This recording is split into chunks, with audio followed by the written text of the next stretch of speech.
We are coming to you live from our Auckland Park studios, and this is Prime News on SABC 3. Let's take a look at our leading stories this evening. They got the letter on Monday. As we speak, they are bringing all the dockets to Spear. The Madlanga Commission has heard that Brown Mukhotsi, an alleged associate of the suspended police minister Senzo Mchunu, had access to internal SAPS documents. If you are in the Madlanga Commission and there's proof that you have done criminal activities, you are not our comrade. The ANC Youth League has called for the removal of DA ministers who failed to implement the transformative and progressive programs of President Cyril Ramaphosa.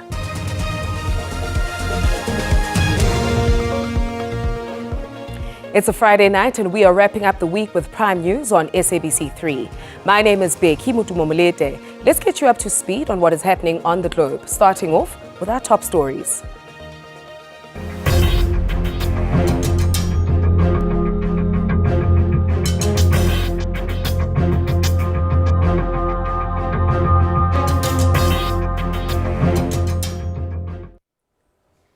The Madlanga Commission has heard that Brown Mukhotsi, an alleged associate of the suspended police minister Senzo Mchunu, had access to internal SAPS documents, and he informed the alleged drug cartel member Vusumuzi Kat Matlala of the disbandment of the political killings task team.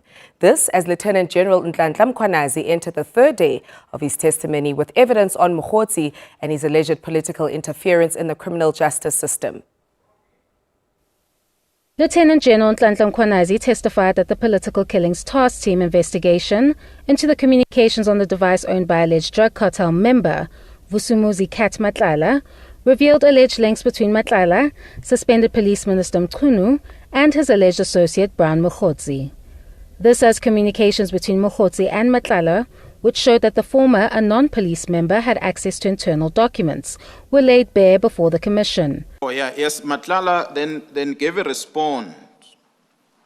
But his response was not on the 1st, it was the following day, the 2nd of January. And he wrote on his message response, "Oh, really?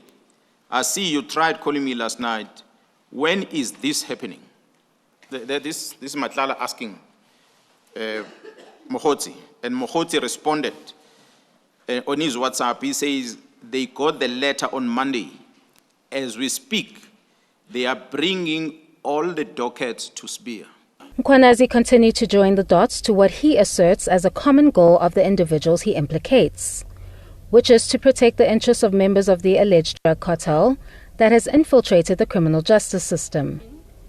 He dropped the name of former police minister Bheki Cele, alleging that Cele requested the release of General Khumalo from intelligence in order to protect Major General Faraz Khan. I phoned General Khumalo and said, "General Khumalo, this is a request I received from General Cele." General Khumalo just laughed and he said, "Oh, don't worry, the general is not serious about that." So I asked him, what do you mean? He said, "No, he's not serious. He wants me to back off on the case against Khan. General Khan from Crime Intelligence." So Cele is pursuing Khumalo to resign from the police so that he can stay away from the disciplinary case because he was appointed to deal with that case departmentally against General Khan.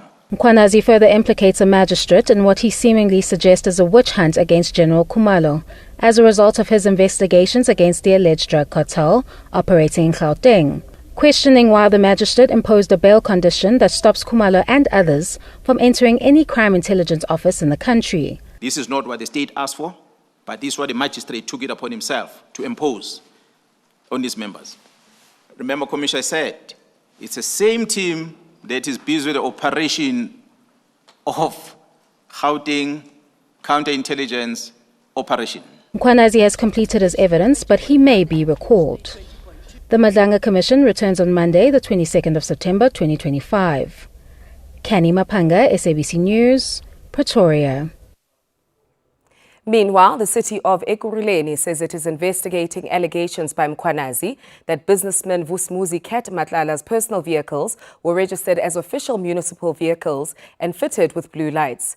During his testimony at the Madlanga Commission yesterday, Mkhwanazi said this was done with the assistance of the Ekurhuleni Metro Police Deputy Chief, Julius Mkhwanazi. Matlala faces charges including conspiracy to commit murder and attempted murder in a connection with a failed assassination attempt on his former partner, Tebogo Thobejane. The city takes these allegations with the utmost seriousness. The matter has been referred to internal audit for thorough investigation, and the city will fully cooperate with the Matlanga Commission in its ongoing proceedings. At this stage, it would be inappropriate to speculate on the outcome of the investigation.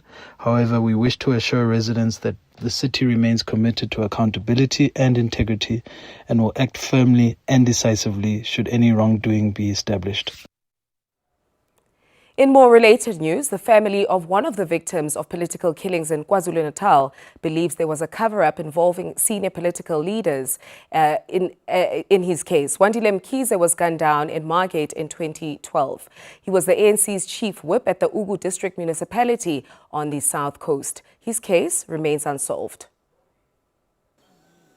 As we entered Wandile Mkhize's homestead, his elderly mother and youngest brother are glued to the television, closely monitoring the Matlanga Commission that's gripped South Africans, as KwaZulu-Natal's top cop Lieutenant General Nhlanhla Mkhwanazi continues to testify.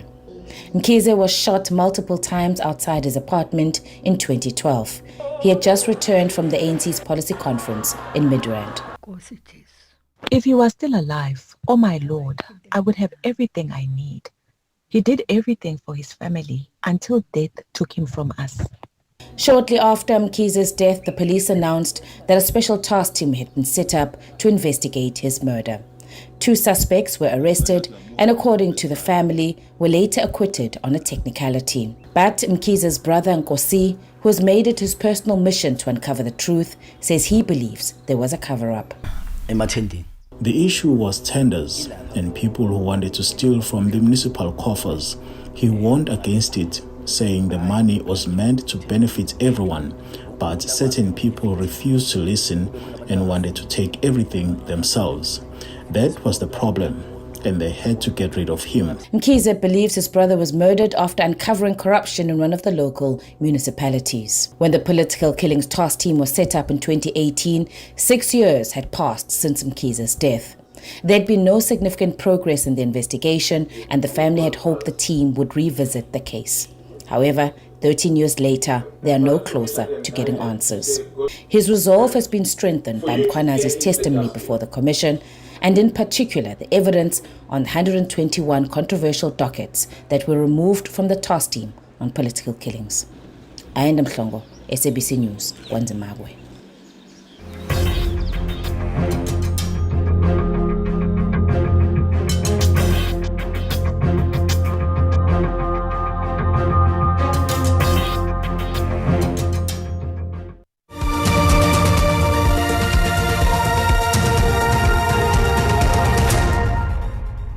Welcome back to Prime News on 3. The ANC Youth League has called for the removal of DA ministers who failed to implement the transformative and progressive programs of President Cyril Ramaphosa. ANC Youth League President Colin Malachi made these remarks following the league's second National General Council that took place over the past weekend. Speedy action to merge the Post Bank and the African Bank to form a state bank and action against the exploitation of township economies by foreigners are just some of the resolutions the ANC Youth League reaffirmed last week at its NGC. The Young Lions are now calling for President Cyril Ramaphosa to boot out DA ministers from the Government of National Unity who refuse to implement policies that they say will benefit South Africans, particularly the youth. The NGC, through the adoption of the report of the President, have agreed that we must call upon the removal of all DA ministers who are refusing to implement resolutions and instructions of the President. Now, we're saying the President must urgently, because the ANC Youth League has diagnosed the DA as them being in government with us, but acting like an opposition. Weighing in on the Matlanga Commission, Malachi says if any ANC members found to be guilty by the Commission, then they must be shown the door. On the Matlanga Commission, look, we're not going to associate ourselves with criminals. If you are in the Matlanga Commission and there's proof that you have done criminal activities, you are not our comrade. You don't deserve to have membership of the ANC. As the party has its eyes set on next year's elections, the Youth League says it will be at the forefront of the election campaign and will take full accountability should the party further decline at the polls. Malachi added that the league is also in talks with the SACP and its youth wing, the Young Communist League, to try and dissuade them from going it alone at next year's polls. Natasha Piri, SABC News, Johannesburg. Next up, alleged gang boss Nafiz Modek has been sentenced to an effective 7 years direct imprisonment by the Cape Town Regional Court. Modek was found guilty of corruption in June after he allegedly paid an amount of 146,000 rands to a high-ranking police officer, Kalindran Govender, to recover his stolen vehicles using state resources. You'll remember that in June he was convicted on a charge of corruption, which he committed some time ago, involving a senior police officer, Brigadier Govender. Brigadier Govender was sentenced to 5 years direct imprisonment, and when we argued as the state, we asked for the court to sentence him to 15 years, which is the prescribed minimum sentence. But the court, in its view, said it cannot. There were substantial compelling circumstances which led it to deviate from the prescribed minimum sentence. And it also considered that Brigadier Govender was sentenced to 5 years and that the accused was a first offender. The state told the court that Modek showed no remorse and that he cannot be rehabilitated. We are quite content with the sentence. The judge has spoken. The sentence has been handed down. In matters closer to home, the Minister of Communications and Digital Technologies, Solly Malatsi, has poured cold water on the assertion that the SABC signal could be switched off by the end of December if the public broadcaster fails to pay its debt to digital signal distributor Centec. He also says the SABC could know its new proposed funding model by the end of the year. Fresh from an announcement that his department has appointed a service provider to develop a new funding model for the SABC, Communications and Digital Technologies Minister Solly Malatsi says it's not wise to wait for the finalization of the SABC bill to come up with a new funding model for the public broadcaster. One of the shortcomings of the SABC bill in the draft format that it was said that a funding model must be developed within 3 years, and that is kicking the can down the line. You know, you need a funding model immediately so that you can have a sense of how are we going to capacitate the public broadcaster to generate revenue in a sustainable manner. He poured cold water on the assertion by the chairperson of the Communications and Digital Technologies Portfolio Committee, Kusela Diko, that the SABC signal could be switched off by the end of December if the public broadcaster fails to pay its debt to the digital signal distributor, Centec. I've spoken to the SABC board and the SABC management that they need to fulfill their obligations to pay their bill. No one, neither Centec nor the SABC or anyone involved, would want to have a day wherein there is a risk of that signal being cut off. Because it will have devastating consequences for everyone involved. Ekurhuleni Philip, SABC News, Cape Town.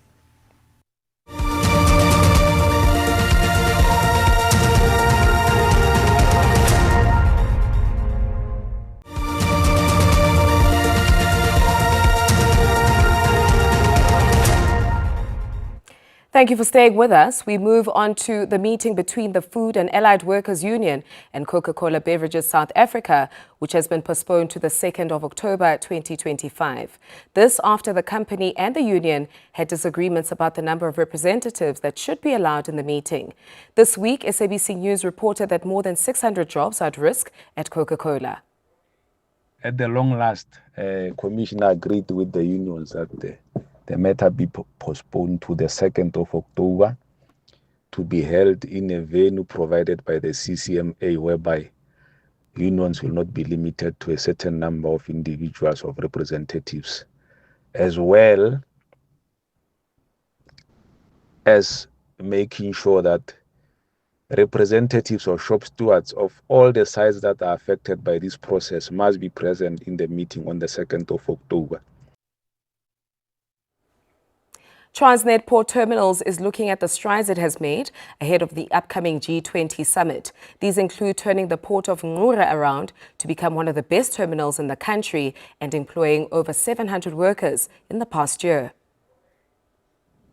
In August, the Ngqura container terminal achieved record weekly volumes, and it has now solidified a 10-year agreement with Liba for ship-to-shore cranes. Working together with the government to ensure that we grow the economy of the Eastern Cape, because once you've got an efficient terminal, it's easy to grow and to attract other businesses to come to the Eastern Cape. And that's what we've been experiencing, hence the exponential growth that we're seeing even in our financials, having grown our revenue by 14%, which was sitting at 2.1 billion. We are now sitting at 3.6 billion revenue. Ngqura is the deepest port in the country. Boasting 1,200 employees, it handles 900 trucks a day and 18 containers an hour. Those on the ground believe these reforms will aid in improving efficiency. We've started to see some differences and improvements. As you will know that in Port Elizabeth in mid-April we commissioned a new Liba crane, and as a result of that we are already experiencing improved efficiencies of up to above 25%. All these reforms align with this year's G20 theme, solidarity, equality and sustainability. The next G20 working group meeting will take place in Gqeberha in October.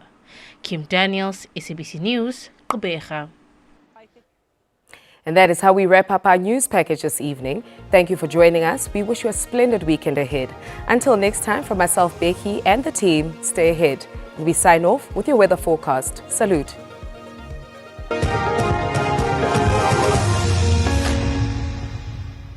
Thank you very much and a very warm welcome to the weather desk. Time for us to look at those conditions over the country. As I was looking for tomorrow, we're still expecting rainy conditions as we move towards that interior of KwaZulu-Natal, becoming scattered over parts of KwaZulu-Natal, Lesotho, Free State, and also the Eastern Cape. Isolated over Gauteng, the northwest, stretching into that interior of the Northern Cape and also Free State. We're also expecting some drizzle as we move into that low field of Mpumalanga, stretching into Limpopo. Morning fog patches over parts of the Free State, stretching into that interior of the Eastern Cape, all the way towards parts of the Northern Cape, which means that visibility will be reduced over those places in the morning. Looking at some warnings for tonight, we're still expecting a level 2 warning of disturbed rainfall as we move to parts of KwaZulu-Natal.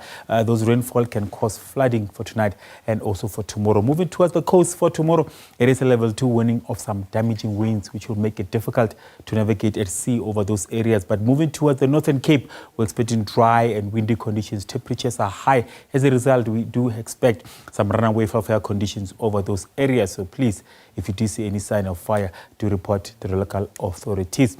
Overnight temperatures, it is going to be a cold night, especially over Sandland. We're expecting a low of 3. 10 will be your average over Kimberley, Vryburg, Johannesburg, and also Pretoria. Up north, Musina, expecting a low of 21. Moving towards our maximum temperatures for tomorrow.